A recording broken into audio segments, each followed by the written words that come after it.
que hayan utilizado armamento sofisticado, sino los rifles estos Kalashnikov, y realmente todo ello pues hay que marcarlo dentro de esta lucha que lo que es Occidente está haciendo contra el terrorismo islámico, ¿no?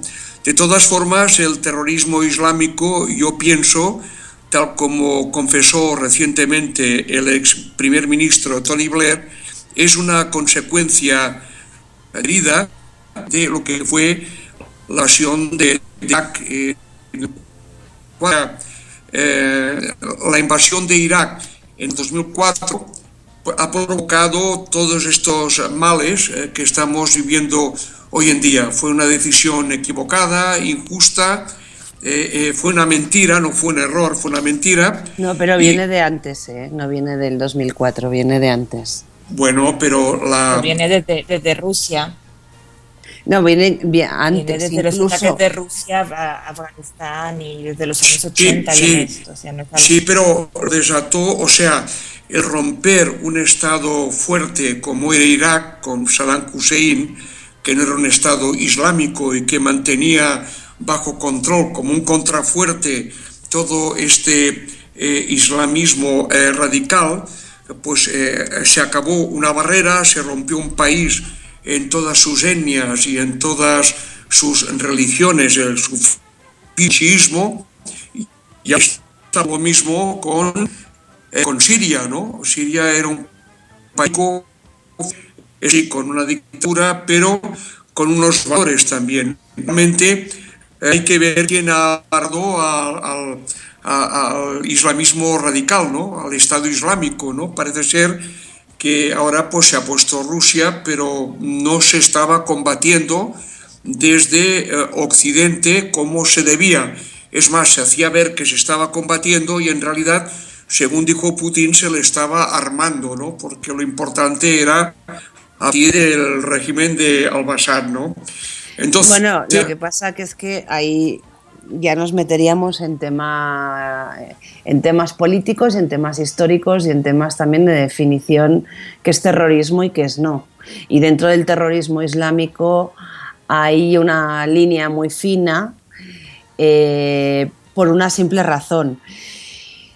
Si nosotros nos remontamos a los 70s, sí, cuando estaba Yasser Arafat, cuando estaba la parte de la zona de Palestina, había una zona donde todo el mundo sabía que iba desde la gente que estaba en la ETA, la gente que estaba en IRA, o sea, iban a hacer sus prácticas, no solo ellos, iban todos, o la mayoría de grupos considerados terroristas, y digo considerados por una razón, porque hace años decían que lo que un grupo cree que una persona es un terrorista, para otro es un luchador y un buscador de la libertad de su pueblo. Entonces, en este caso, cuando estamos hablando del terrorismo yihadista, no estamos hablando de cualquier tipo de terrorismo. No estamos hablando de un terrorismo nacionalista, no estamos hablando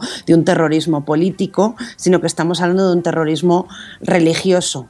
Y en este caso de un concepto. Estás hablando de un concepto que ellos tienen una religión por banda, tienen por banda también una concepción de un tipo de gobierno, de cómo se debe manejar, de cómo se debe comportar las personas, y estás conmigo o estás contra mí. Entonces, el tema del terrorismo yihadista es muy complicado. ¿Por qué? Porque antes del yihadismo estaba el terrorismo, que no quisiera llamarle del mundo musulmán, pero es que no sabría cómo llamarlo. No puedes llamarlo del mundo musulmán. No, estoy hablando de los musulmanes, estoy hablando de un terrorismo dentro de una línea radical que existe en la religión musulmana. A lo mejor así se entiende mejor, perdón, a lo mejor por la expresión. Pero cuando hablo del mundo musulmán, pues es como el mundo católico en las cruzadas, en su momento, u otras religiones, la gente radical hizo lo que hizo. Elena. Entonces, yo hablo de la parte de la radicalización de una religión. Cuando esa radicalización, en el caso de los 80s y los 90s, no iba de la mano del estandarte de una religión, iba de la mano del estandarte de un tema político y de un tema territorial. No era tanto un tema de religión. El yihadismo sí, es un tema religioso de una religión, o sea, es un tema religioso extremista y muy radical, donde no solo estás conmigo, sino estás contra mí, sino que además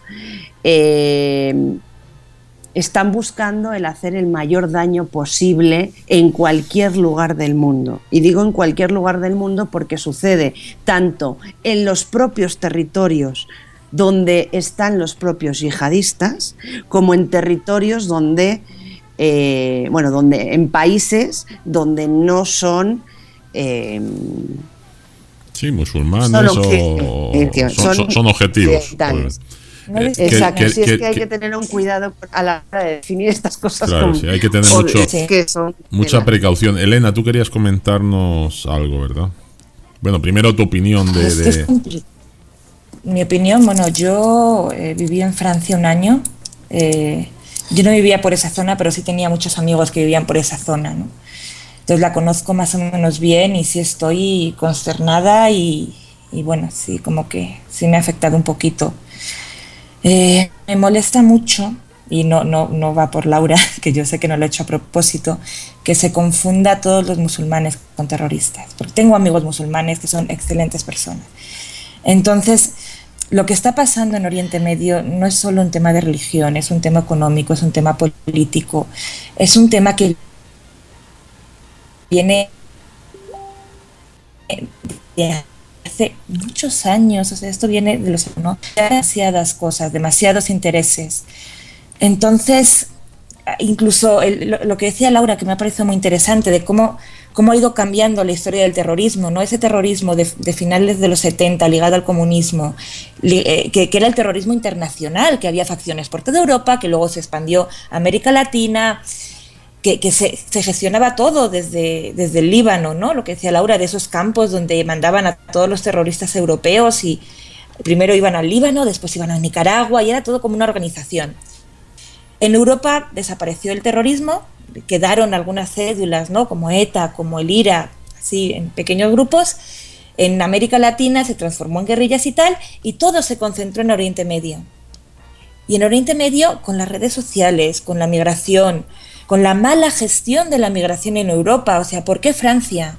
¿Qué está pasando en Francia? Francia ha tenido un modelo de integración que la gente que estudia los temas migratorios es un ejemplo de fracaso de modelo migratorio. Lo que no puedes hacer es aceptar a miles de refugiados, de migrantes, de argelinos, de las colonias francesas, de marroquíes, de la época de las colonias francesas, de las colonias. Sí, claro. Lo que hicieron fue llevarlos al banlieue, a los suburbios, que les llaman banlieue, a unos pisos tipo de protección oficial horrorosos. Realmente estaban hacinados a las afueras de París, en unas condiciones terribles, les daban los peores trabajos. Realmente, lo que hicieron fue apartarlos del centro de la ciudad. ¿Qué ha pasado? Se han radicalizado más. O sea, lo que ha conseguido Francia, apartando y queriendo negar un fenómeno que tenía dentro de casa, en vez de integrarlos, los separaron y se han creado cédulas todavía más duras. Que Illich, ¿cómo se llamaba? Carlos Illich, el venezolano que se metió, no me acuerdo ahora de... Jesús, ¿te acuerdas del nombre? Sí. El Chacal. El Chacal, sí. Era venezolano. Que el Chacal empezara en París. Carlos se llamaba, sí. Sí, que el Chacal empezara en París no fue al azar, fue porque ahí estaban todos los grupos en el banlieue organizándose, porque lo tienen muy fácil. Hombre, porque entre ellos se está muy de la mano con lo que tú estás diciendo, Elena. Precisamente una de las cosas que potencia cualquier tipo de terrorismo, y en este caso en especial hablando del yihadista, porque estamos hablando de Irak y estamos hablando de zonas donde tenemos muy claro que existe, pero se nos está olvidando otras zonas de Asia y de África donde llevan matando hace poco, no sé si fue la semana pasada, 40 y tantas personas, y llevan matando y nadie dice nada y nadie se acuerda. Vete a Mauritania, vete a determinados lugares donde están implantados desde hace tiempo, y una de los mayores, digamos, de los mayores abonos para cualquier tipo de terrorismo, y en este caso sobre todo el yihadista, es el tema de la exclusión social y de la extrema pobreza. ¿Por qué? Porque pues crean no solo guetos, sino que si nosotros nos ponemos a ver, y como decías tú antes, a lo mejor disculpa la expresión, y mira que yo llevo colaborando 4 años con el Centro Libanés aquí en México dando cursos gratis, así que ¿qué te voy a contar? Yo lo sé, Laura, yo sé que te hemos entendido. Pero bueno, yo lo sé. Pero, por ejemplo, la gente se olvida que hay un montón de intereses que vienen desde la Guerra Fría, desde potenciar determinados grupos por parte tanto de Estados Unidos como por parte de Rusia, que mira, se pelean entre ellos, nosotros nos peleamos a través de ellos para que no se note, porque no nos podemos pelear directamente, además les vendemos armas y potenciamos el mercado, nos ayudan desde el punto de vista de inteligencia, y después se nos salen de las manos. No se nos salen de las manos, se nos salen de las manos porque después, como ya no me viene bien, ahí te dejo, como que ahí me dejas. Pero es que además de esto estás hablando y mira, mi padre alguna vez que hizo negocios con Marruecos y le tocó viajar allí, porque pues tienen una zona en Mauritania y en Marruecos donde en el desierto hicieron un desarrollo para poder cultivar frutas y verduras, que funcionaba. Y él me decía, es que una cosa son las personas que viven en grandes ciudades, y otra cosa es vete a los pueblos, a lugares donde las personas están trabajando, en este caso, por ejemplo, en temas de agricultura, o son nómadas y están criando cabras, o sea, que es gente que vive en el siglo XI, viven en el siglo XI, y de repente quieres que ellos se comporten con un nivel educativo, con un nivel socioeconómico, como nos están educando a nosotros. ¿Y por qué digo que quiero que se comporten? ¿Por qué? Porque si están allí yo los exploto, pero si vienen a vivir a mi país, los meto en guetos. Entonces estás fomentando las dos cosas, y esto no es justificar ningún atentado terrorista. Esto es hablar de cómo hay una situación que viene desde hace 50 años, que está explotando ahora, pero que se viene cosechando con una serie de medidas políticas, sociales, económicas, por parte de empresas, por parte de gobiernos, por parte de inteligencias, que fomentan que las personas digan, pues es que es la mejor salida, y si encima eres una persona que religiosamente eres muy estricto, y no voy a hablar de los musulmanes radicales, te voy a hablar de los católicos que todos conocemos, las propias beatas, los que se van por la calle, dicen, tú si en Semana Santa o un viernes comes carne, es pecado. O sea, estoy hablando de las personas que piensan que están faltándole al respeto a su Dios, y que el resto de las personas, si no hacemos exactamente lo mismo, es que somos Satán. Es que a mí me llegaron a llamar Satanás, simplemente porque decía, nosotras parimos, nosotras decidimos. Pero yo sigo pensando que gran parte de los problemas que nos vienen del mundo musulmán son consecuencia, no digo que al 100%, de actuaciones desafortunadas de las potencias occidentales, que ahora su punto de fricción, acabada la Guerra Fría hacía 25 años, está en el... Yo no tengo muy claro que haya acabado la Guerra Fría, porque la prueba sigue.